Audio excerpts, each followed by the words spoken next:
over the course of your recruitment career, what have you found most helpful in candidates that have been successful, in candidates that get what they want, in candidates that move up the ladder? What as an HR practitioner, what are some of pieces of advice that you would give for young people navigating their careers? Um, well, I think, there's two aspects to every individual that we look at when we're looking at filling jobs or helping people with their careers. You've got your hard skills and your soft skills, right?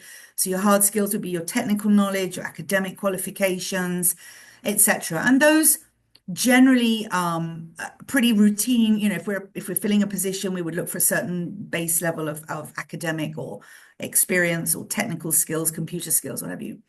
But where people really are become or create their competitive advantages with their soft skills. Mhm. So things like your people orientation, your customer service, your communication skills, your ability to resolve conflict, your ability to be resilient and agile. And if you are able to demonstrate, so, looking at people who show initiative, people who are willing to go the extra mile for their employer, on the job, those are the things. And for me, one of the things I always look for as somebody who's always done this is whether you volunteered anywhere. If you Yeah. have no voluntary experience on your resume of any sort, whether it's through your church, through your brownies or Girl Guides or Rotary or Lions, or whatever it is, then to me that you're not a whole person. And I say that with huge judgment because I do think that, most people have the opportunity to give back in some way, even if it's very small. Sure. But it's an aspect of human character. I think that's really important. So what we look for are those soft skills. And in fact, I've been reading a lot now. Companies in the US, for example, not even taking resumes anymore. They just send you, they don't need your resume, they don't need your CV. They just want to have a look at your soft skills. What's your leadership experience?